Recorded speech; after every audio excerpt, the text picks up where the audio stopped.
मेरा नाम ज़मीन है और उम्मीद करता हूँ कि आप सब खैरियत से होंगे। आज की वीडियो जो है वो बहुत ही ज़्यादा इंपॉर्टेंट है क्योंकि आज की वीडियो के अंदर हम डिस्कस करने वाले हैं 25 क्वेश्चंस जो कि रिलेटेड है एवरीडे साइंस से। स्टूडेंट्स, आपको पता ही होगा कि एवरीडे साइंस जो है वो हर कॉम्पिटिटिव एग्जाम्स का पार्ट है। जितने भी वन पेपर एमसीक्यू होते हैं, खा वो पीपीएससी के हो, एफपीएससी के हो, उसके अंदर एक पोर्शन लाजमी होता है एवरीडे साइंस क्वेश्चन का। तो ये जरूरी है कि आप एवरीडे साइंस क्वेश्चन से जो है वो अपडेट होते रहें। तो इस वीडियो के अंदर हम मोस्ट इंपोर्टेंट 25 क्वेश्चन को डिस्कस करने लगे हैं, तो वीडियो को एंड तक देखें ताकि आज का जो आपने इसके वीडियो के ऊपर 5 या 6 मिनट दिए वो आपके लिए प्रोडक्टिव साबित हो। तो स्टार्ट करते हैं आज की वीडियो। क्वेश्चन नंबर 1 हमारे पास है, which blood cells are called soldiers of the body. कौन से ब्लड सेल्स हैं? इधर आपको पहले ये पता होना चाहिए कि ब्लड सेल्स कितनी तरह के होते हैं। तो ब्लड सेल्स की 3 टाइप्स हैं, एक है रेड ब्लड सेल्स, एक है व्हाइट ब्लड सेल्स और एक को कहते हैं हम प्लेटलेट्स। अब इस क्वेश्चन के अंदर आपने बताना है कि कौन से ब्लड सेल्स हैं जिनको सोल्जर्स ऑफ द बॉडी कहा जाता है। तो इसका आंसर हमारे पास है व्हाइट ब्लड सेल्स। ठीक है, मैंने आपको 3 तरह के सेल्स बताए, एक थे रेड ब्लड सेल्स, एक थे व्हाइट ब्लड सेल्स और एक थे प्लेटलेट्स। इसमें से जो व्हाइट ब्लड सेल्स हैं they are called as the soldiers of the body. Next question हमारे पास है, adult human brain is about how many percentage of the total body weight. यानी कि जो एक अडल्ट का ह्यूमन ब्रेन है, दिमाग है, वो टोटल बॉडी वेट के कितने परसेंट होता है। तो इसका आंसर हमारे पास है 2%। तो आपने याद रखना है कि एक adult human brain is about 2% of the total body wait. Next question हमारे पास है, इन फिशेज एक्सक्रीटरी प्रोडक्ट इज। अब इधर आपने ये जाना है कि एक्सक्रीटरी प्रोडक्ट क्या होता है। एक्सक्रीशन एक ऐसा अमल है जिसमें हमारी बॉडी के अंदर जो हार्मफुल सब्सटेंसेस होते हैं या नाइट्रोजनस वेस्टेज होते हैं वो एक्सक्रीट बॉडी से एक्सक्रीट आउट होते हैं। तो अब आपने इस क्वेश्चन के अंदर बताना है कि जो फिशेज है, मछली जो है, उसके अंदर एक्सक्रीटिव प्रोडक्ट जो है वो क्या होता है। तो इसका आंसर हमारे पास है अमोनिया, यानी कि NH3। तो आपने याद रखना है कि फिशेज के अंदर जो एक्सक्रीटिव प्रोडक्ट है वो है अमोनिया। नेक्स्ट क्वेश्चन हमारे पास है, what is the weight of the average human brain. Average human brain जो इंसानी दिमाग का जो है वजन जो है वो कितना होता है। तो इसका आंसर हमारे पास है 1.2 टू 1.4 kg। तो ये चीज आपने याद रखनी है कि एक एवरेज ह्यूमन ब्रेन का जो वेट होता है वो होता है 1.2 से लेके 1.4 kg तक। नेक्स्ट क्वेश्चन हमारे पास है, टेलीफोन वाज इन्वेंटेड बाय।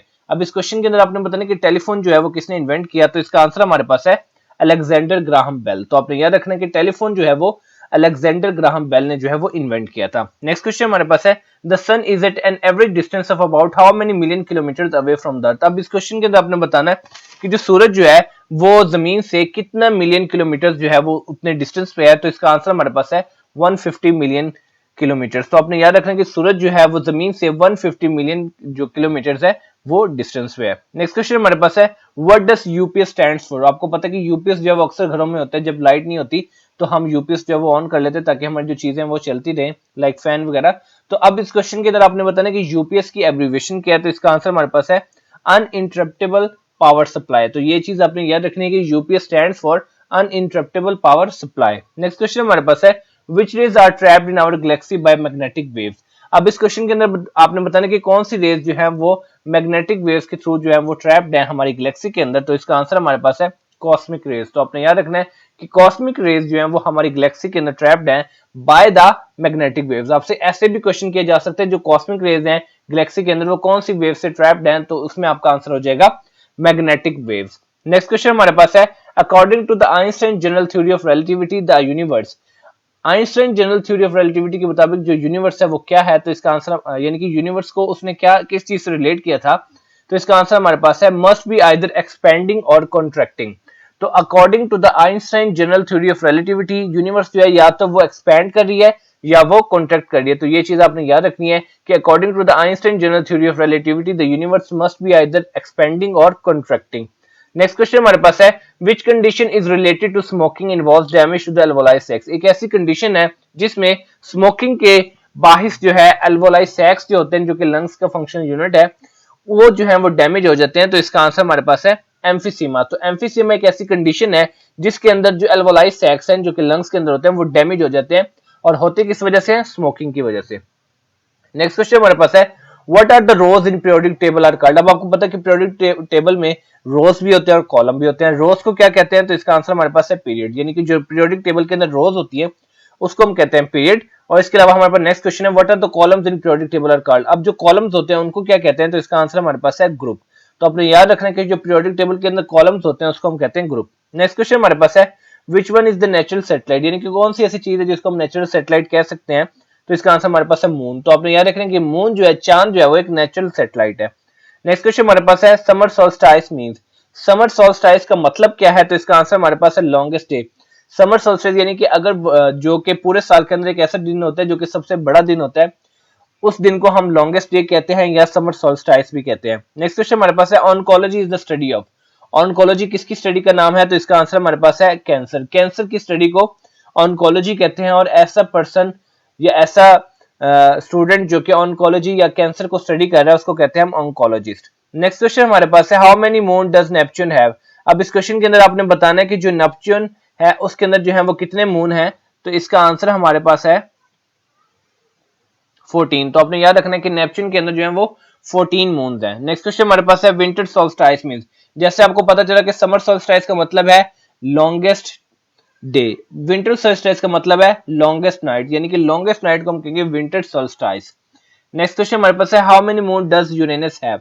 अब इस क्वेश्चन के अंदर आपने बताना कि यूरेनस के अंदर कितने मून हैं। तो इसका आंसर हमारे पास है 27। तो आपने याद रखना है कि यूरेनस के अंदर जो है वो 27 मून है। नेक्स्ट क्वेश्चन हमारे पास है what do you understand by disease insomnia. आपने अक्सर नाम सुना होगा कि इंसोम्निया हो गया है, इस डिजीज का मतलब क्या है? तो इसका आंसर हमारे पास है इनएबिलिटी टू स्लीप।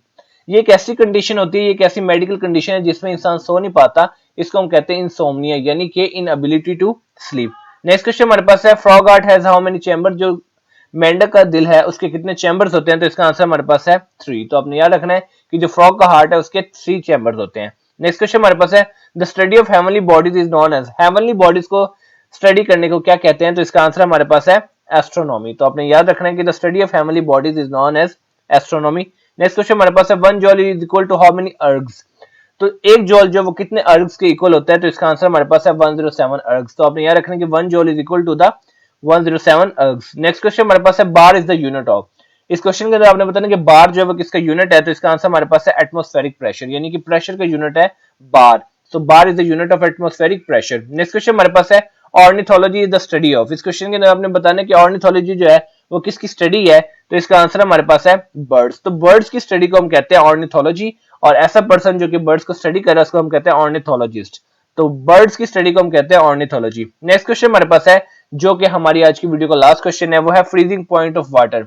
इस क्वेश्चन के अंदर आपने बताना कि वाटर का फ्रीजिंग पॉइंट क्या है? तो इसका आंसर हमारे पास है 0 डिग्री सेल्सियस। तो ये चीज आपने याद रखनी है कि freezing point of water is 0 degree Celsius. तो ये थी आज की वीडियो जिसके अंदर हमने एवरीडे साइंस से related 25 most important repeated question को डिस्कस किया है। तो उम्मीद करता हूँ कि ये वीडियो आपको बहुत ही पसंद आएगी। तो अगर आपको ये वीडियो पसंद आ रही है तो करने चैनल को सब्सक्राइब कर लें ताकि मजीद आने वाली कोई यूजफुल इन्फॉर्मेटिव वीडियो जो है वो आपसे मिस ना हो। तो मिलते हैं इंशाल्लाह अपनी नेक्स्ट वीडियो में, तब तक अपना बहुत ज्यादा ख्याल रखिए। वस्सलाम।